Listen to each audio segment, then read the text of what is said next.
Olá, participantes do CONOED, eu me chamo Samuel, sou o pastor da Igreja Presbiteriana Central de Mossoró e hoje nós iremos tratar sobre a palestra O Suicídio e as Redes Sociais. Antes, deixa eu apresentar também minha família. Sou casado com Gemima, nós temos uma filha chamada Sara, estamos aí na expectativa de um outro bebê que está chegando, não sabemos ainda se é menino ou menina, mas contamos com as orações de vocês. A palestra de hoje, como eu disse, é Suicídio e as Redes Sociais. Eu pretendo, num primeiro momento, fazer um breve levantamento de alguns aspectos sobre suicídio, depois o advento da internet, das redes sociais e, por fim, fazer algumas aplicações importantes para a nossa vida. Nós nos encontramos no mês de setembro, chamado Setembro Amarelo, onde há uma ênfase muito grande sobre a questão do suicídio e também, recentemente, o canal Kaimatachi, né? Ele ficou ainda mais conhecido por meio de um vídeo chamado Bob, onde há uma apologia aí a uma entidade maligna que está junto com o filho. E aí eu gostaria também de olhar para esse canal lá na frente e apresentar alguns fatores difíceis. Primeiro, é importante lembrar que a OMS, ela recentemente fazendo um estudo, ela diagnosticou que ocorrem por volta de 800 suicídios por ano. Isso dá mais ou menos 40 suicídios por segundo, isso no mundo todo. E aí alguns dados que eu creio que são importantes nós sabermos para percebermos a dimensão desse assunto é justamente que, segundo a OMS, esses suicídios eles ocorrem entre homens na faixa aí de 20 a 39 anos. Há um período onde esses suicídios eles acontecem mais, que é no período dos meses quentes, principalmente aí no início da primavera. Ocorre normalmente aos domingos e às segundas-feiras, no horário aí entre 9 horas da manhã e meio-dia. Nós olharmos aqui para o Brasil, para o Ministério da Saúde, esses dados eles são ainda mais alarmantes. Vejamos, por exemplo, no Brasil a idade não é de 20 a 39 anos, a idade ela reduz e muito para 14 a 24 anos. Normalmente são jovens, adolescentes e jovens que estão nessa faixa etária de suicídios e além deles também idosos aí com mais de 70 anos. Mais do que isso, também temos trabalhadores da indústria do tabaco, da indústria do fumo, que por ter acesso ao manganês, isso também interfere e aumenta a taxa de suicídio no meio desse público-alvo. Outro público-alvo também são grupos sociais que estão em situação de risco, que sofrem bullying, perseguição, qualquer tipo aí de dificuldade que faz com que eles queiram tirar a própria vida. Por fim, também um grupo principalmente de adolescentes, jovens também, justamente essa faixa etária, 14 a 24 anos, que eles têm aí falta de perspectiva de futuro. Por faltar perspectiva de futuro, eles resolvem então tirar a própria vida. Alguns sinais a serem observados segundo o Ministério da Saúde: falta de apetite, eles perdem a vontade de comer. Também a falta de higiene, eles não querem mais se limpar, saciar, o quarto vive desarrumado. Fora isso, o isolamento, né, eles não querem mais conviver com ninguém, eles não querem estar mais próximos a ninguém. A mudança brusca de humor, né, eles rapidamente mudam de humor, vivem estressados, respondendo aos pais, também depressivos, né, vivem chorando pelos cantos, escondendo justamente o que tem passado no seu coração. O afloramento de vícios, né, há casos onde alguns vícios vêm à tona, o uso de drogas, o uso do álcool e outros tipos de vício, e por fim, a automutilação, principalmente entre jovens, eles começam a ferir os braços e por isso sempre estão de manga longa para tentar esconder isso. Algumas frases que o Ministério da Saúde ele adverte que devemos ficar atentos são frases do tipo: eu preferi estar morto, eu não posso fazer nada, eu não aguento mais, eu sou um perdedor e um peso para os outros vão ser mais felizes sem mim. São frases que o Ministério da Saúde ele pede que os pais fiquem atentos, ou responsáveis, tutores, que têm pessoas sobre a sua guarda. Por fim, no site lá do Ministério da Saúde, há uma campanha, né, do CVV, que é Centro de Valorização da Vida, onde o número é 188, a ligação é gratuita. Fora isso, também tem um Skype, e o Skype é por meio do contato do CVV. Eles também indicam o 192 do SAMU, né, como telefone de emergência para casos onde o suicida já tentou contra a própria vida, é necessário que ele seja levado a um hospital. E aí eles colocam uma espécie de passo a passo 4 passos para ajudar uma pessoa sobre o risco de suicídio. E aí ele vai dizer que o primeiro é conversar, que é importante conversar, que se encontre um momento apropriado, um lugar calmo para ter esse tipo de conversa. Ele pede que se acompanhe, né, a ver como a pessoa está se sentindo, o que ela está fazendo, é necessário ver esse policiamento. Terceiro, buscar ajuda profissional, né, incentivar para que a pessoa esteja sendo acompanhada por um conselheiro, por alguém que possa de fato orientá-lo, no nosso caso um conselheiro bíblico, para que ele possa orientá-lo biblicamente ou, se fizer necessário, a busca por psicólogos ou psiquiatras. E, por fim, proteja-se. O Ministério da Saúde também adverte que é necessário que alguns números contatos, eles sejam salvos pelos pais. Por exemplo, CVV, Centro de Valorização da Vida, tem o número 188, a ligação é gratuita, e também eles têm contato via Skype para tratar com pessoas que estão pensando no suicídio. Se, infelizmente, a tentativa já ocorreu, é necessário que se ligue para o 192, para o SAMU, para que a ambulância esteja indo buscar e levar ao hospital. E, por fim, 4 passos que são necessários para ajudar uma pessoa em risco de suicídio. Ele vai elencar 4. O primeiro é conversar com essa pessoa, buscar um lugar calmo, uma situação apropriada, para que se haja essa conversa entre os pais, os filhos, entre cuidadores, né, responsáveis, tutores. Tratar também sobre a necessidade de acompanhamento, né? Essa pessoa precisa sempre estar sendo acompanhada e sendo feita aquela prestação de contas, né? Como é que você está, como é que você está se sentindo. Terceiro, buscar ajuda profissional. No primeiro momento, para nós, é buscar a ajuda de um conselheiro bíblico e depois buscar a ajuda de um psiquiatra, um psicólogo, se for necessário. Por fim, o sentido de proteger, né? Se você sabe que aquela pessoa está em risco, se ela está pensando em cometer o suicídio, é bom você sempre estar por perto, não deixar essa pessoa sozinha e por aí vai. Maiores informações você pode entrar no site do Ministério da Saúde e ter acesso a toda essa cartilha lá existente. Bem, falando um pouco então do contexto atual, recentemente foi lançada uma série na Netflix chamada 13 Razões Porquê. E aí essas 13 razões de porquê, né, é uma garota chamada Hannah, que ela faz então um diário de suicídio. Ela começa a registrar qual foi o motivo que a levou a pensar em tirar a própria vida, e o ápice da série é justamente ela tirando a própria vida numa banheira, cortando os pulsos, numa espécie aí de manual de suicídio. A série não pegou muito bem, gerou uma repercussão bem negativa, e alguns jornais se posicionaram. Por exemplo, Gazeta do Povo: o seriado é desnecessário, perigoso para adolescentes e entediante para adultos. Para o seriado, o suicídio é uma resposta esperada diante de todo aquele sofrimento, de todas aquelas desilusões, como se não houvesse uma alternativa. E o jornal continua dizendo: o suicídio de Hannah é desnecessariamente detalhado, é tão realista que funciona como um tutorial sobre como colocar fim à vida em uma banheira. Antes mesmo do episódio, há um aviso, quase uma confissão de culpa. Este episódio contém cenas que alguns espectadores podem considerar perturbadoras e ou podem não ser adequadas para públicos mais jovens. O Washington Post escreveu: é um conceito inacreditável e egoísta, o exemplo de um adolescente que fantasia como todos vão reagir quando ela se for. A história me parece ingênua e até mesmo perigosa no seu entendimento de suicídio, incluindo uma cena grotesca de Hannah abrindo seus pulsos em uma banheira. Por fim, o The Guardian ele fez a seguinte nota, né? A decisão de retratar estupro de modo gráfico é porque há uma cena de estupro na série, foi obviamente com a intenção de insistir que testemunhemos a sua brutalidade. Pessoalmente, pendeu mais para o lado da gratuidade.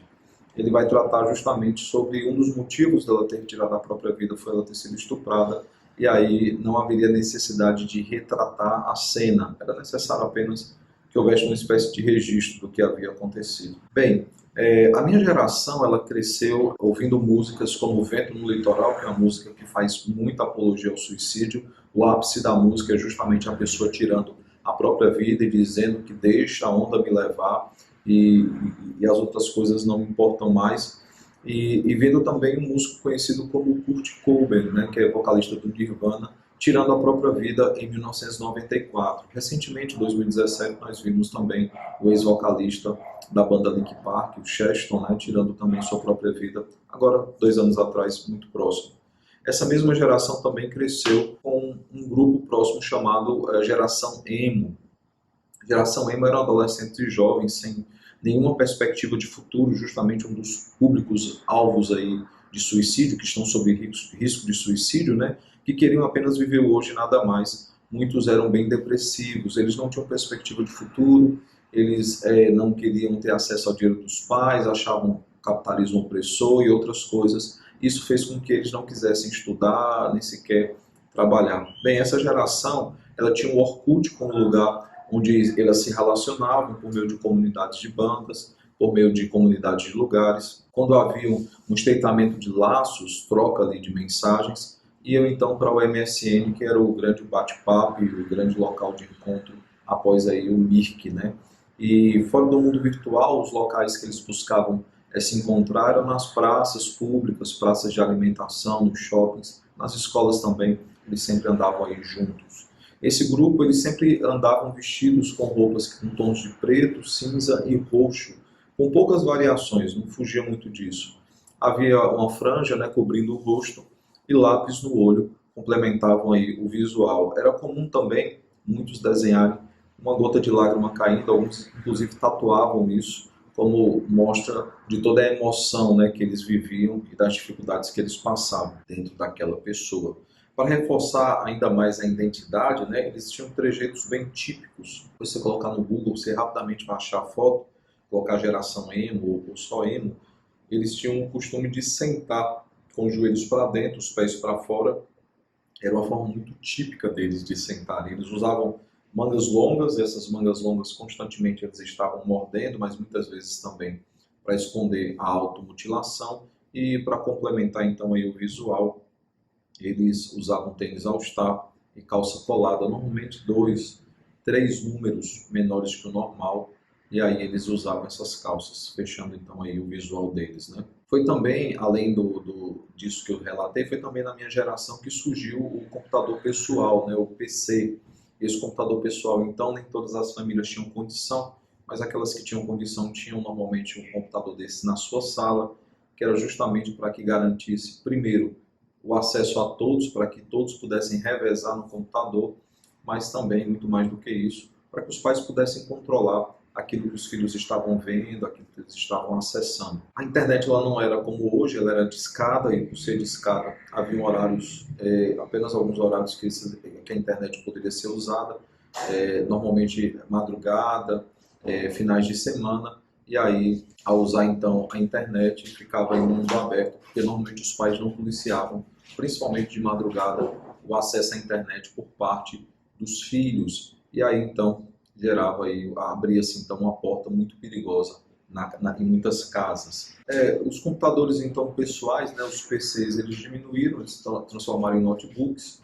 De notebooks nós vimos os tablets, os smartphones. Hoje nós temos inclusive as smart TVs, onde você consegue assistir qualquer coisa da internet na própria televisão da sua casa, né? Hoje você tem um computador em cada cômodo da sua casa, você tem um computador na palma da sua mão, você leva o computador para onde você quer.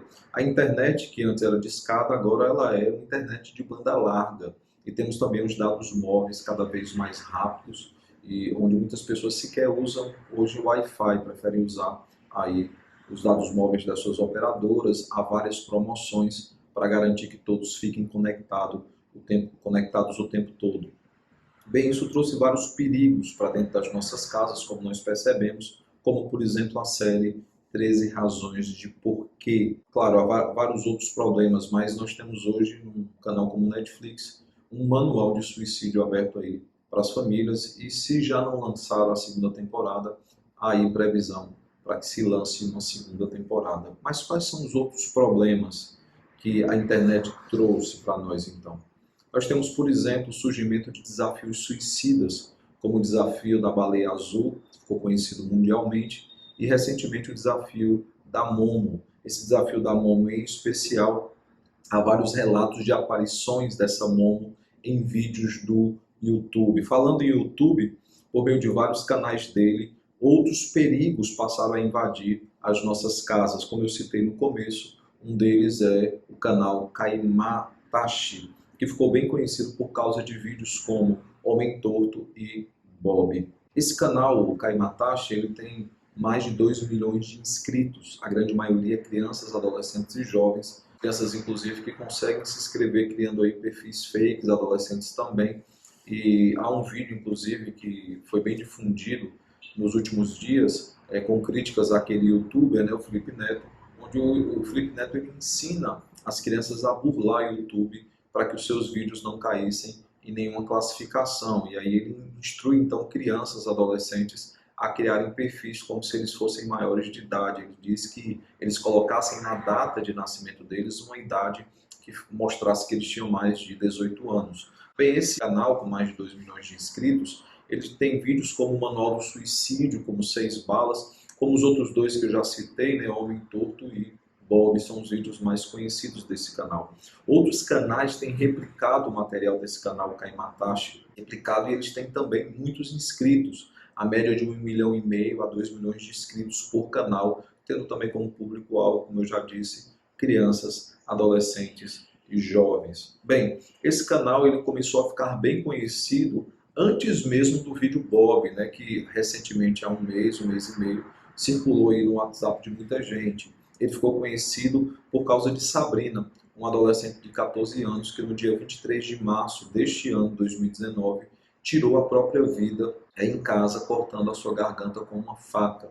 E aí o que complicou foi que os pais depois, mexendo no seu celular, viram que ela tinha uma música no celular do Kaimatachi, uma música que ela havia recebido pelo WhatsApp, chamado justamente Homem Torto, que nós já citamos. E ela se matou exatamente como a morte que é descrita nessa música. Antes de nós falarmos sobre a música especificamente, é importante dizermos que Kaimatachi ele é um jovem de 20 anos aí. Ele se chama, na verdade, Rafael Gonçalves. Ele escolheu o nome Kaimatachi por causa de um demônio do folclore japonês, que é um demônio que retalhava as pessoas, que cortava as pessoas. E esse corte ele normalmente não era visível de forma externa, ele vinha de dentro para fora.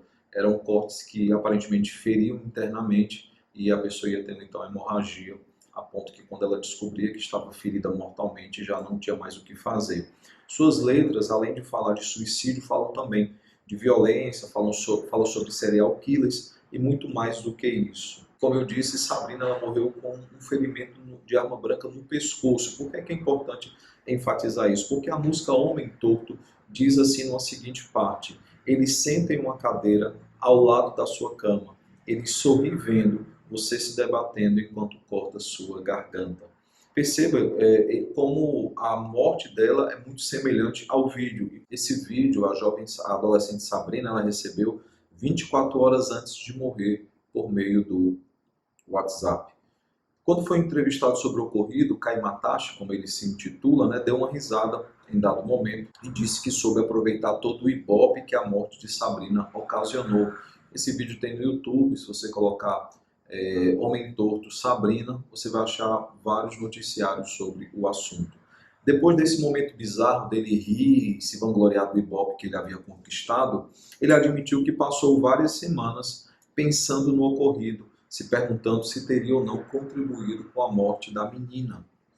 E ele demonstrou vários momentos da entrevista ter noção do que as letras das suas músicas ensinavam e de como isso de fato poderia trazer problemas a muitos adolescentes.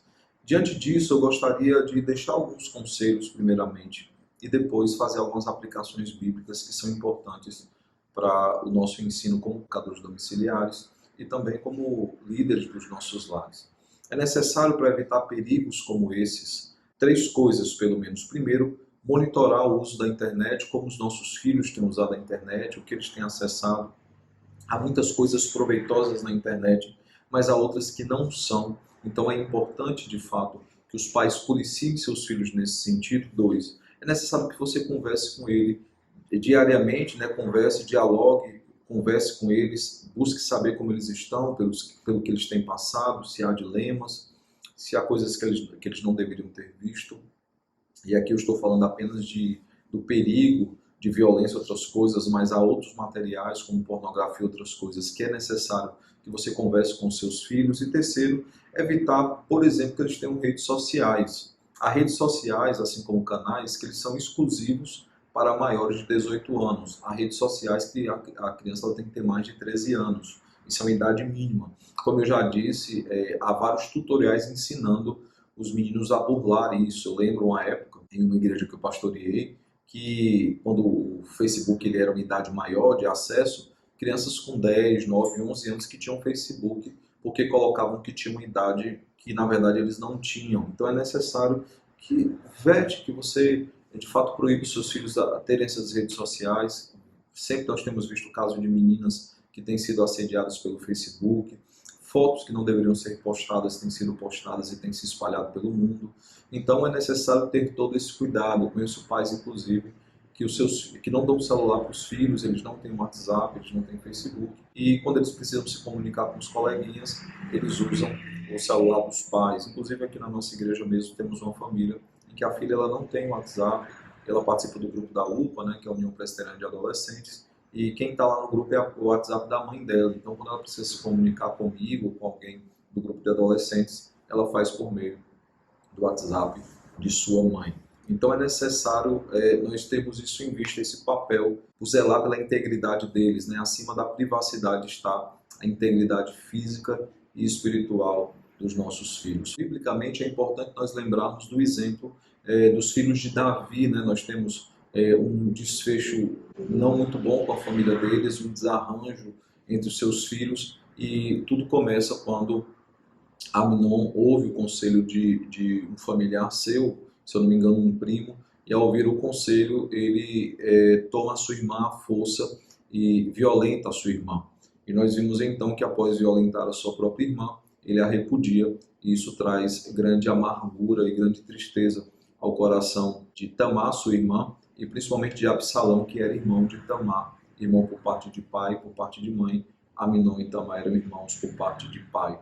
Nós veremos todo o desarranjo que trouxe aí a família. Absalão planeja a morte do próprio irmão, 2 anos depois, ele precisa fugir. Tamar não se sabe muito o que acontece com ela, mas ao que tudo indica, ela tira a própria vida, uma vez que Absalão, quando tem uma filha, põe também o nome de Tamar, uma espécie de homenagem póstuma aí à sua irmã, e depois ele volta para a presença de seu pai, trazido por meio de algumas manobras ali dos conselheiros de Davi, e quando ele retorna, Davi ele sequer fala com o próprio filho, e depois de algum tempo o filho reclama, ele dá só um beijo, mas não troca nenhuma palavra com o filho. Então nós vemos nesse exemplo algumas coisas bem perigosas dentro disso que nós colocamos aqui, né? É necessário que os pais de fato acompanhem de perto os seus filhos, sempre saibam o que tem acontecido com eles, oriente-os biblicamente, se eles errarem, corrigi-los biblicamente também, para que eles não possam continuar no erro, devido ao amor que nós temos por eles. E a situação ali de